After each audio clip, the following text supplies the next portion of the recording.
All right, welcome back to the Wide Right Podcast. I'm Manny Navarro, Miami Hurricanes beat writer for The Athletic. It is April 14th, Thursday, around about 10 minutes to 4 o'clock, and got a special guest with me today.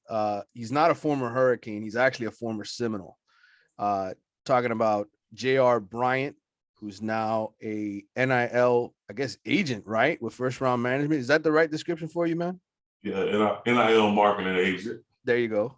Right. But you were almost a Hurricane, man. I mean, it was very, very close back in the day. And you know, JR, you and I go back, man. I mean, when I was the high school writer back in the day, you know, Killian and Miami Carroll City, the year that you guys were both up there with, you know, Kenny Phillips and Willie Williams, and so many great players, Ricky Jean Francois. You guys met at was the state semifinals. You guys ended up playing them in the Orange Bowl, and that was the 3-0 game, right? That they won on a field goal.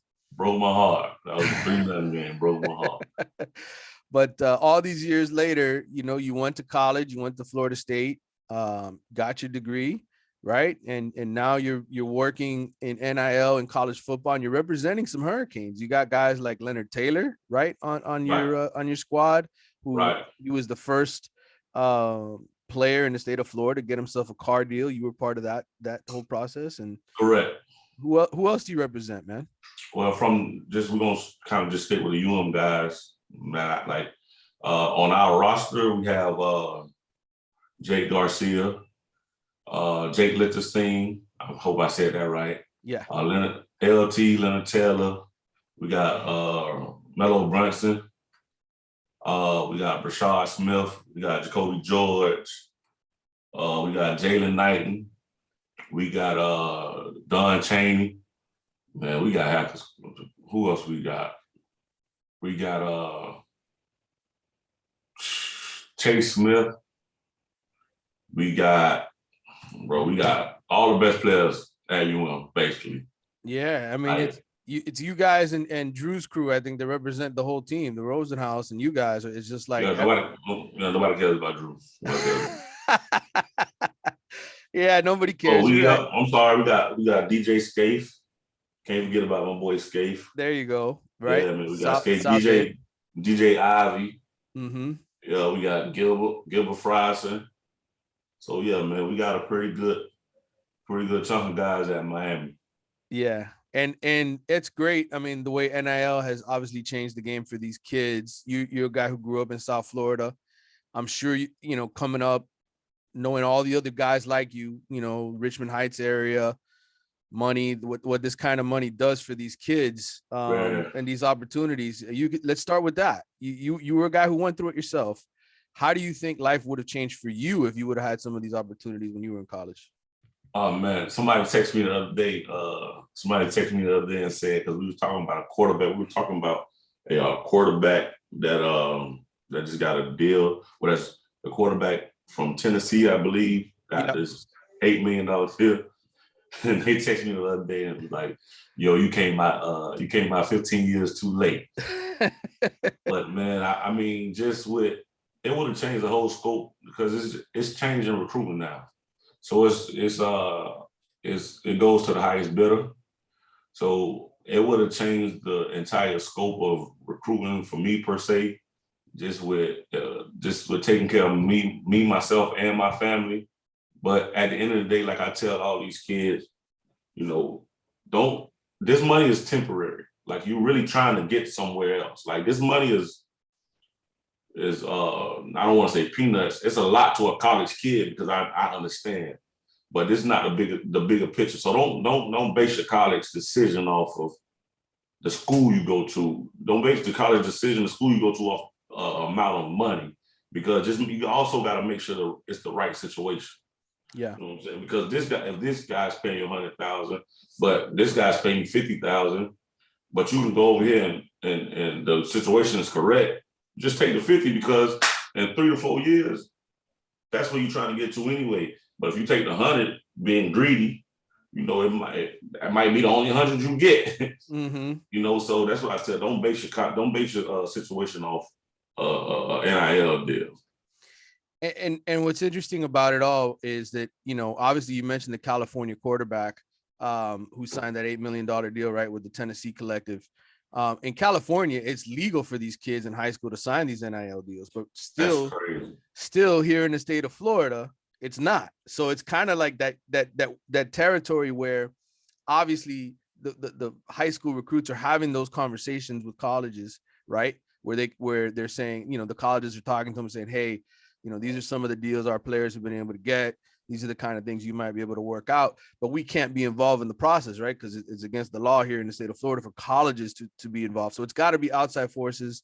It's got to be you guys striking up deals with, car dealerships, or, a guy like Mr. Ruiz, John Ruiz, over there at Life Wallet, who signed all these kids. He's got over 40, 50 kids from Miami signed up just from the football team.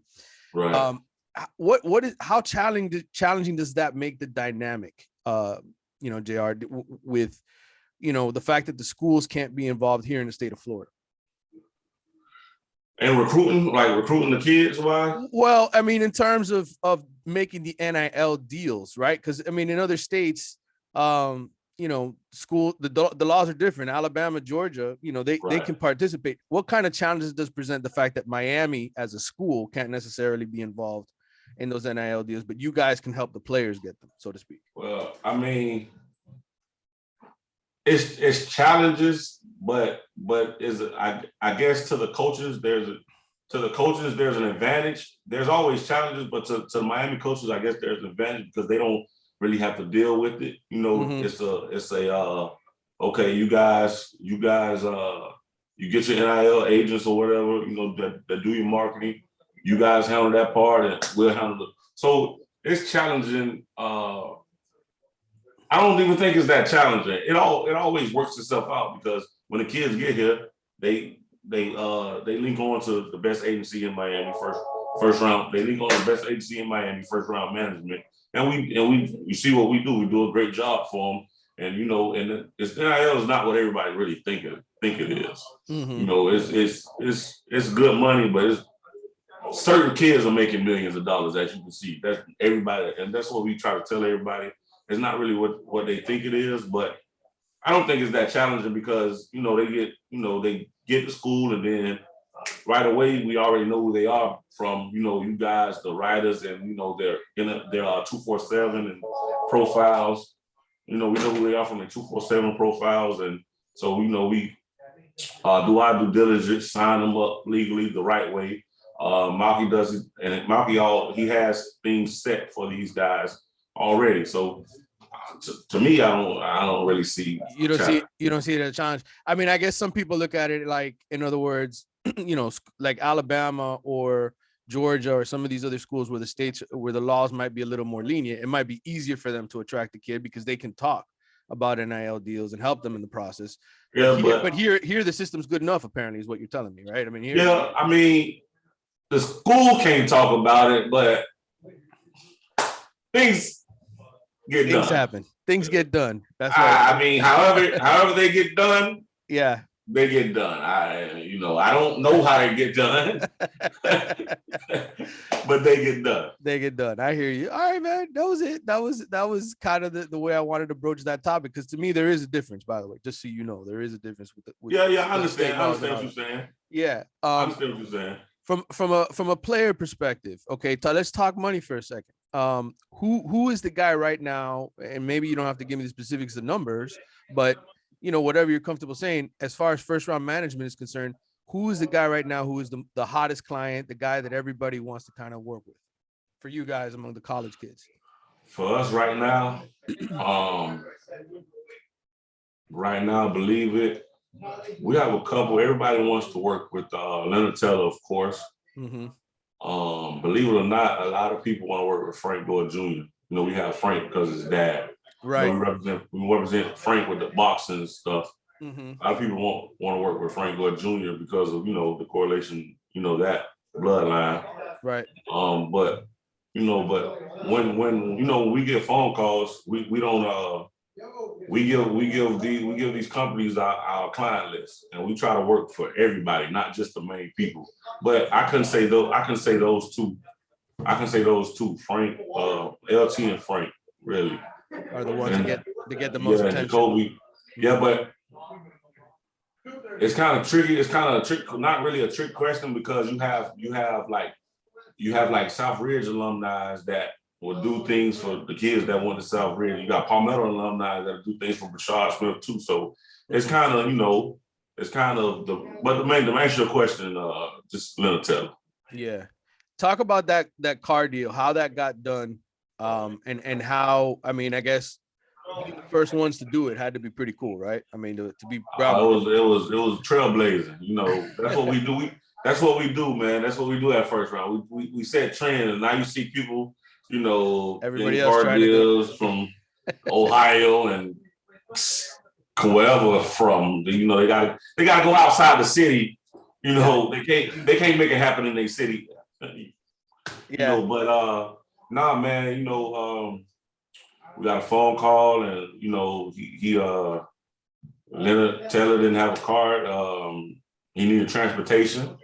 You stays down south, needed transportation, and man, Malky jumped on the phone and got over with Ocean Auto Club with Fernie.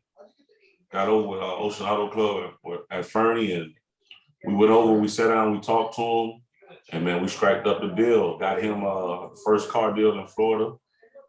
First car deal in Florida. Of course, he has some obligations to uphold. And then we doubled back and got Jacoby Georgia a car deal the other day. You did? Okay. What's he driving? We seen the blue Dodge Charger for Leonard. What is Jacoby in? Jacoby is driving a Challenger, blue Scat Pack.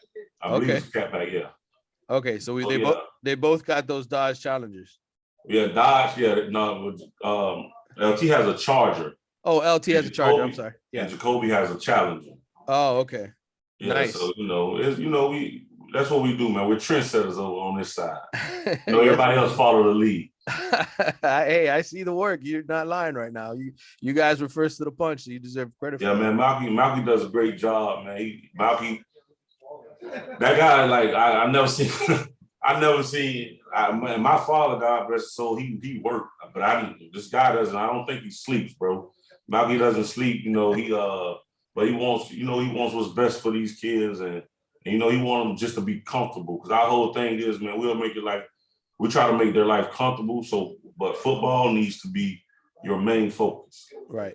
So Malky goes over and beyond for these kids, man. It's a blessing. Well, when you guys venture into the sports writer realm, let me know. I'll be eagerly waiting the phone call whenever you're ready to hook up a sports writer. Listen, listen. Like you say, we go back since what, 2003? Yeah.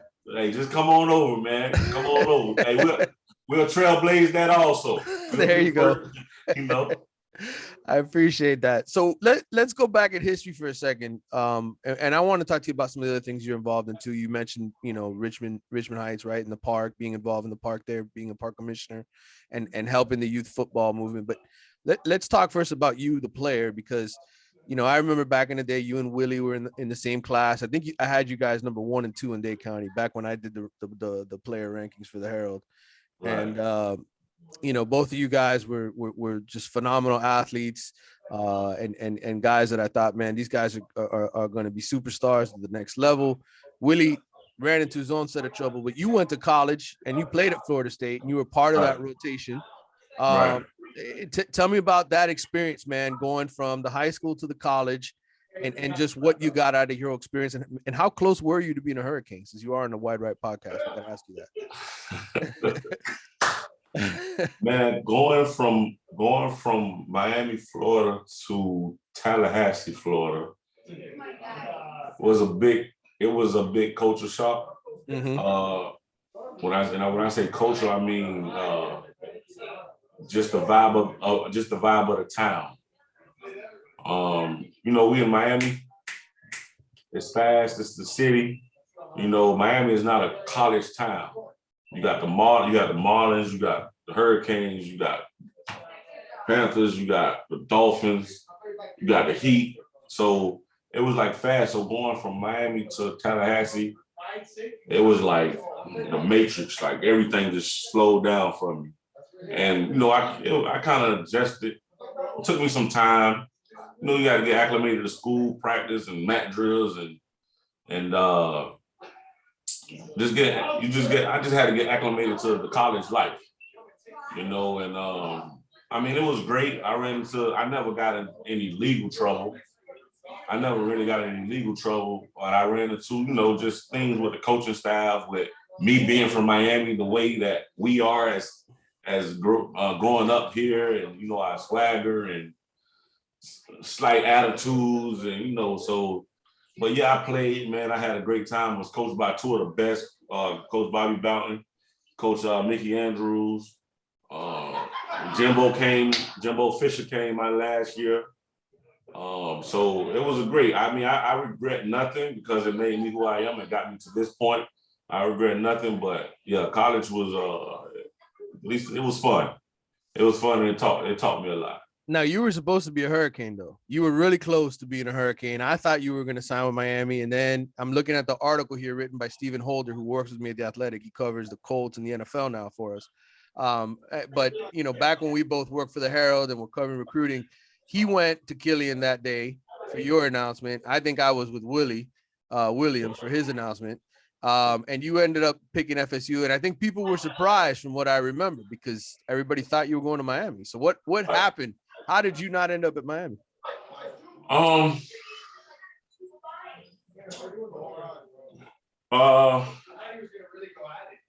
Coach Andrews, well, okay, let me start here. Instead of going to the USA Army game, back then, Florida, California was the game to go to. So I went to the Florida, California game, and I sat next to Trevor Ford.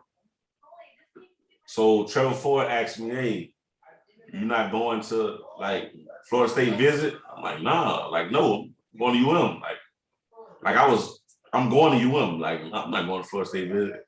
He was like, "Bro, I'm going such and such weekend." And I remember like it was yesterday. It was the first weekend in January. That's like a main weekend in Tallahassee. Yeah. They have this hip hop thing, and a lot of hip hop celebrities come and they perform, and everybody's in town. So he was like, "Bro," he said, "if you are top 3, top 5 at your position, you will be in Tallahassee this weekend." When I say Willie Williams, Trevor Ford, me, Xavier Carter, Xavier Lee, Brandon Seiler, Aaron Jones, Kenny. I mean, it was like who's who. It was the who's who of that of high school football just around the nation. Kenny O'Neal, they were there. So I was like, everybody gonna be there. So speed the story up. I say, man, call Florida State. I want to go to visit. He called Coach Steele, crazy, the defense coordinator at Miami now. Yeah. He called Coach Steele. I got on the phone. I said, "Coach, man, what's up? I can't come on the visit." Coach Steele said, "I thought you were done." Now, Manny, I promise you, I told this man, I said, "No, Coach, I just did that, just so I could just have something." I was lying. I was lying to this man. I was not going to Florida State. I was lying. I just wanted to go on a visit. Yeah. So I was like, "Nah, Coach, man, I want to come on a visit. It's not really like that." I'm lying through my face. Got on the visit, man. Visit was great. Got there Thursday, didn't leave the Monday. Visit was great, but sat down, started talking football. Guess who was a G8 going over X's and O's with us? Manny Diaz? No, he was gone. He was gone already. Yeah. I think he was gone. Yeah. Kirby Smart. Kirby Smart was the G8. Wow. Kirby Smart. Wow. The head coach of Florida was at Georgia. I'm sorry. Yeah. Was G8. So we going through X's and O's. JR, you here? Trevor gonna be here. Tony Carter. We got all of, So I'm like, okay, this sounded kind of good now. Yeah. I'm not paying attention, but it was like, this is our depth chart. Now he showed me the depth chart. We got Brian McFadden. He supposed to go first round. We got Leroy Smith. He's good, but we got this kid, Antonio Cromartie, 5-star. He's definitely going top 15. But this other spot over here. So I'm like, so now my ears open. So I'm like, wait, I can play as a freshman. This is Bobby Boughton, Mickey Andrews. So now I'm my ears get just as open.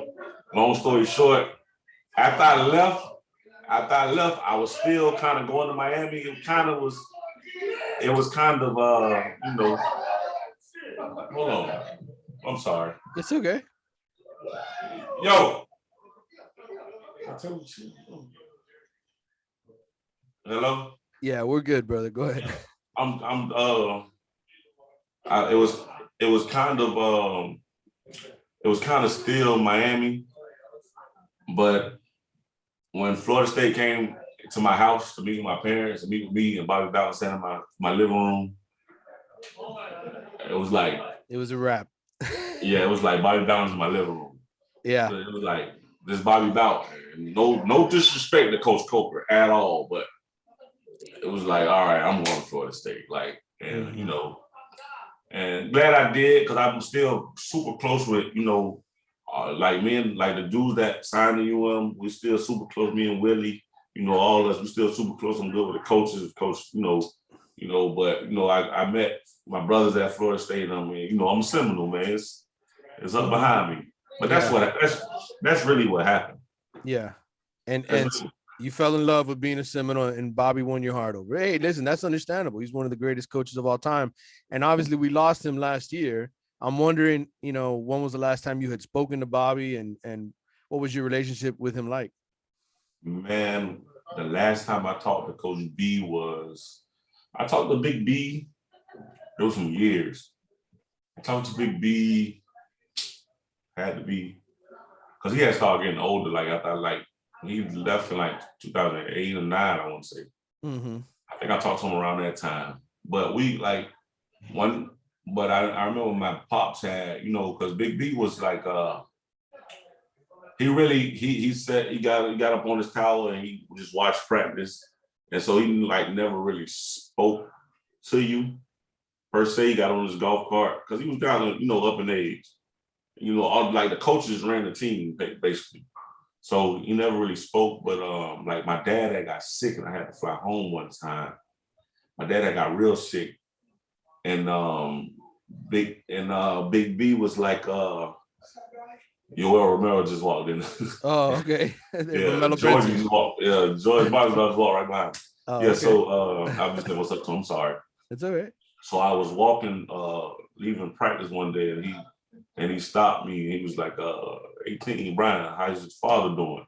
And that kind of shocked me because, Big B he gets on his cart and he goes, but and then he invited me to his office and spoke to me, but he would speak to you. It wasn't his relationship with me wasn't like my relationship with Coach Andrews.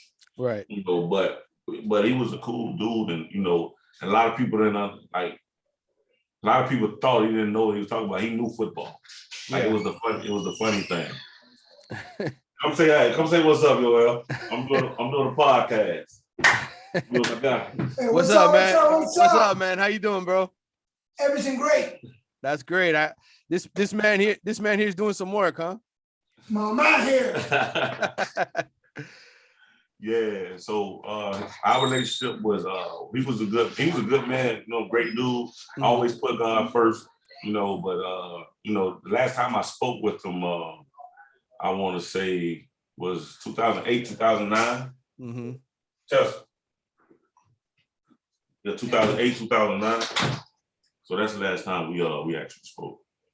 But I guess he was beloved, right? I mean, everybody, there really wasn't any animosity towards him. He was kind of like the grandfather of the program, I guess, at that time. Yeah, not really. It wasn't no animosity at all, bro. Because he always. One thing I can say about Coach B, he definitely he used to. Coach B would tell us about we used to have Bible study sometime, and then he would make sure he would make sure all the players. He rarely talked football. Let me say that. It was more about life. Yeah. It was more about life with Coach B. But yeah, he was. I just don't like the way they pushed him out. But that's another story.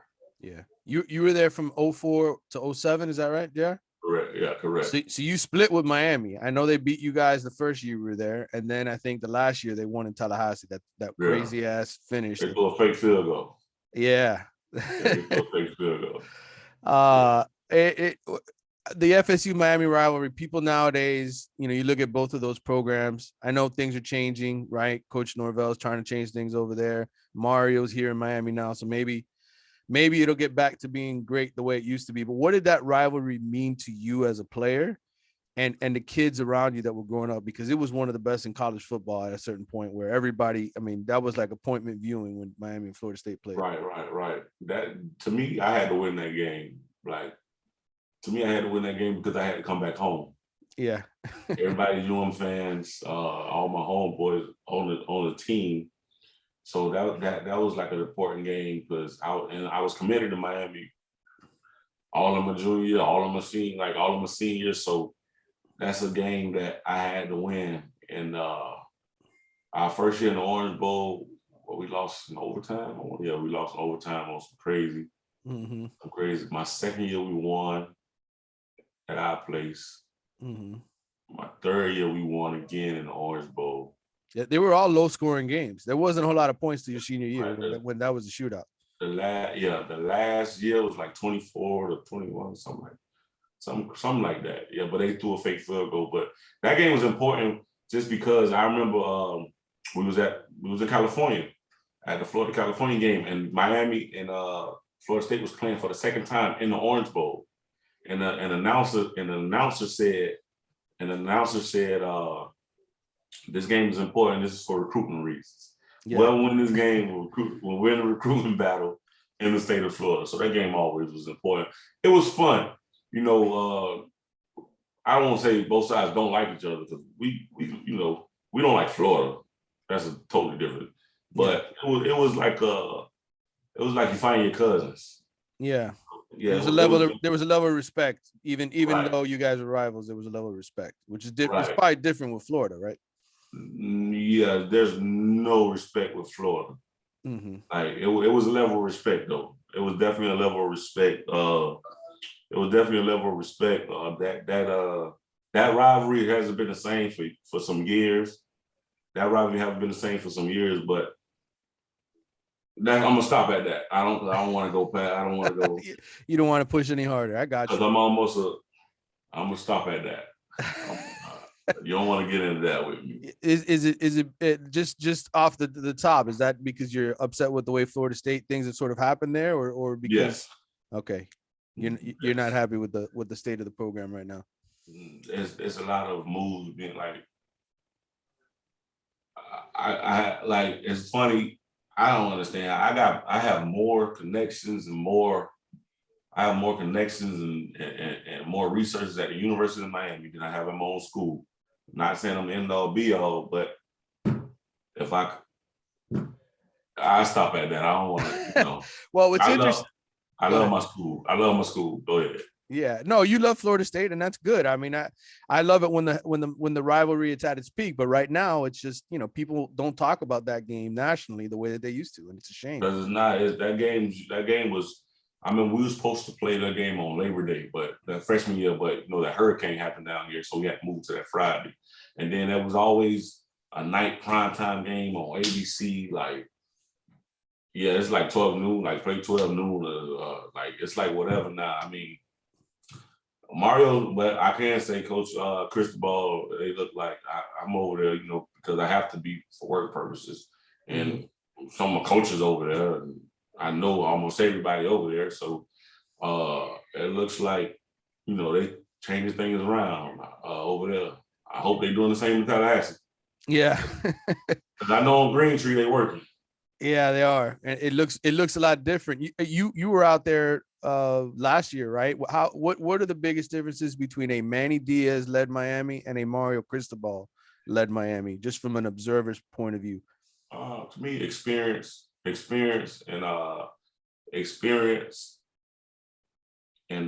enthusiasm. Mm-hmm. Like Coach Mirabal coached me in high school at Columbus. He was my coach at Columbus. He coaches the same exact way. Like this little dude is like he's a monster. And I'm watching him, I'm laughing. I'm like, dude, it's been like 20 years and this guy's still the same. Like he's like 4'7", 98 pounds, and he's in guys that's 6'4", 6'5", like grabbing them, throwing them. But yeah, just enthusiasm, want to, and it's a different pace of practice. Like last year, I would watch, and it just looked like people was just going through the motions. Yeah, just like what we out here for. But this year, it's more from what I've seen, more detail, they concentrate more on finishing and perfecting their craft and just enthusiasm throughout the practice. Yeah. So yeah. We got the spring game on Saturday. Your guys, when you look at next season and the guys that you represent, who do you think is really on the cusp of breaking out? Because you guys have a lot of good young players over there at first round. I don't want to be biased and say everybody, but we've been hearing some great things about Jacoby George. Mm-hmm. Jacoby George is about to have a monster year. Like that, to be honest, Jacoby and Brashard Smith also, but mainly Jacoby George. Because you're gonna know what LT is gonna play, but just somebody that's coming up. Yeah. Jacoby George is he's gonna open some eyes. Yeah, and he's been running with the first team all spring. From my understanding, he's basically been out there with the Keyshawn Smith kid and Xavier Cristobal, who's in the slot. So right. So that's what I'm like. I wouldn't want to be biased, but then you have you got Jalen Knight, and we know what you're gonna get from Rooster. But then you have LaDon, Chain. Once he comes back from the injury, you know what I'm saying. Once he comes back from the injury and he gets comfortable. He's gonna, especially in his offense, and just with his running back coach Kevin Smith. He's a great coach, so he's gonna get those guys right. So I would say those two to three, Jacoby and Chain. I'd be remiss not to bring up sort of the big name in the news right now. I know you guys don't necessarily represent him, or at least you haven't mentioned him, but the Amarius Mims kid from Georgia, the offensive tackle, who I guess is at Florida State right now. He's visiting Florida State. He's supposed to be at Miami tomorrow. One thing I've heard throughout this whole process is, NIL obviously plays a big deal. Right. What's up with NIL with FSU? Have you guys, you represent Miami players. Do you have anybody at FSU? They don't, bro, I got a phone call from one of my ex-teammates at Florida State. Mm-hmm. His words were, bro, I've been talking to some people trying to get it, but they don't want nothing to do with it. Why? I don't know. Mm-hmm. Brownlee said something about NIL. I don't know what they to be honest, I don't know what they have going on. I don't know what their process of thinking is. I'm the type of dude, you stay to your core, but you also have to progress. Yeah. And if you don't progress, you're gonna get left behind. Everybody's throwing out NILs, and I guess they want to. I don't know what they want to do, to be honest, but they want to sing "Happy Birthday" with birthday cakes. I don't want. I try not. You try not to get involved in it. Yeah, I hear you. But I had to ask because I have you on, and you guys have a lot of. No, I got you. I don't. Yeah. But to be honest, I don't know. Like, there's no. I don't with the NIL process. I don't. I don't know. I don't know what they got going on. I don't know what they. I haven't heard. Do you guys have FSU players at all? Do you have any FSU players? No. Nah, I'm about to sign one. Okay. Yeah, but you don't have any at the moment. Not on the roster. No, we don't. So, how about any Gators or any other kids from in-state? And we had the Gators. We had Kamori Gamble, but when the new coach came, we decided to leave and go to UCF. So right. Kamori Gamble is our client. Nicosi Perry at FAU. Nicosi Perry at FAU. Is our client. So that's who we got in state. As far as other kids. Yeah, as far as other kids, that's who we got. And are they getting as many NIL opportunities as maybe some of them? And we got Rivaldo Fairweather from FIU, tight end at FIU. Okay, so you have him as well. So you got, and they're getting opportunities as well. It's not just like Yeah. Like I say, man, Malky, and we have a whole marketing team. Those guys are great. Mhm. Uh, Peter Reeves is on top of those guys. Peter Reeves is on top of those guys. So, like I say, when they call for the big guys, we give them our whole we introduce them to our entire roster.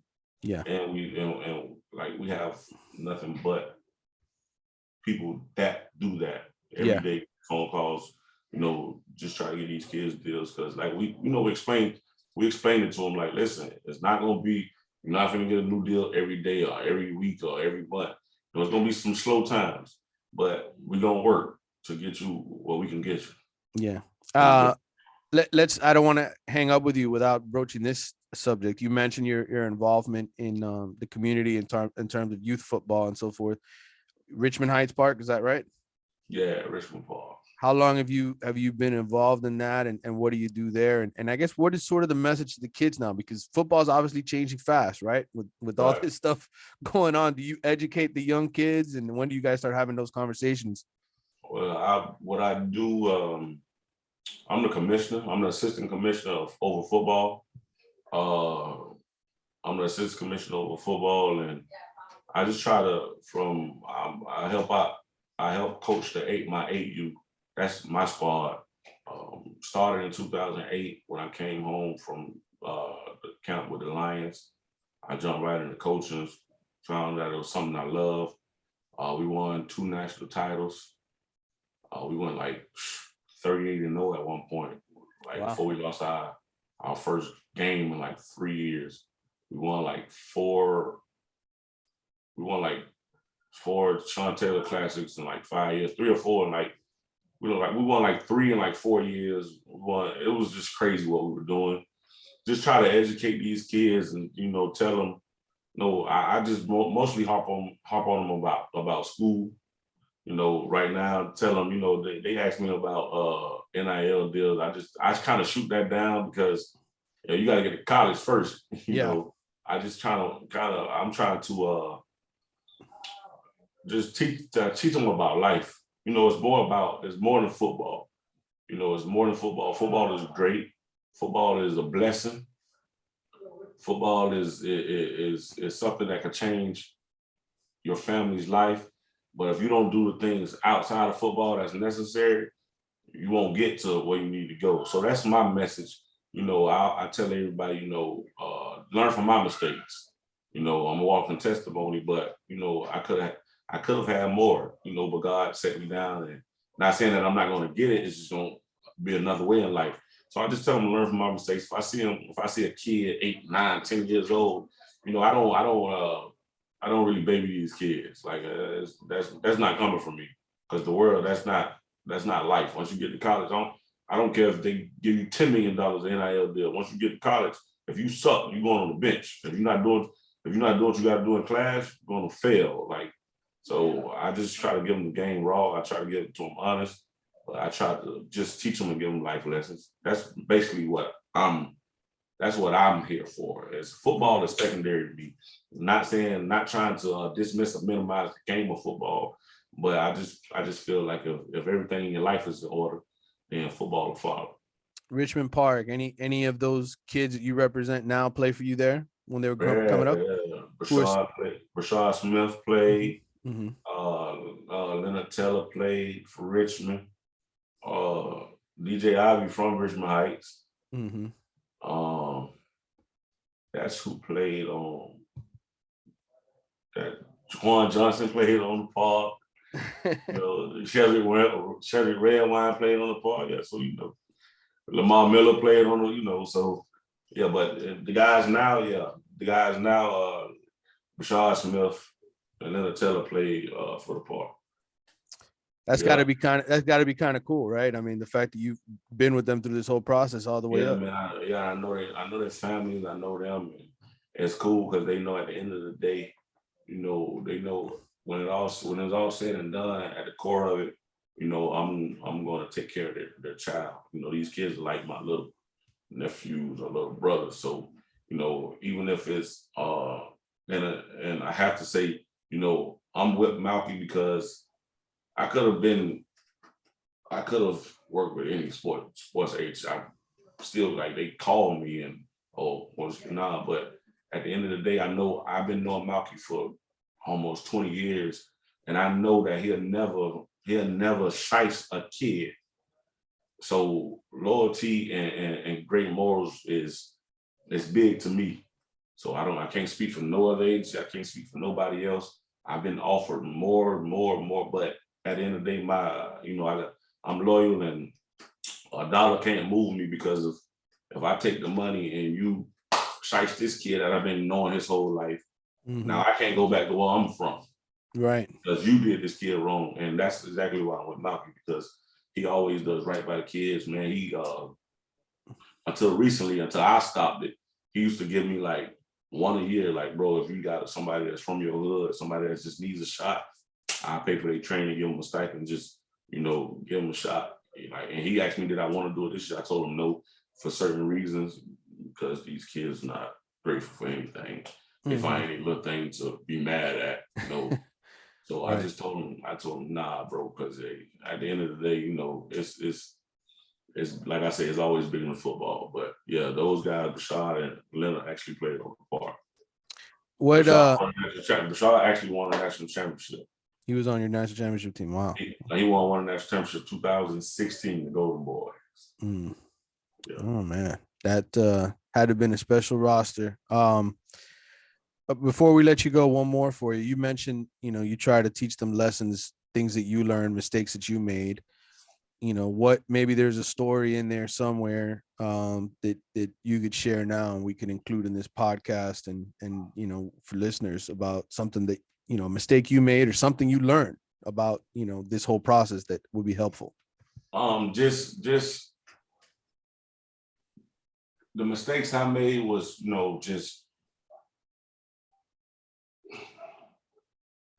I thought, like, it was one player from Miami. It was when Diaz was there. No, not Diaz, I'm sorry, excuse me.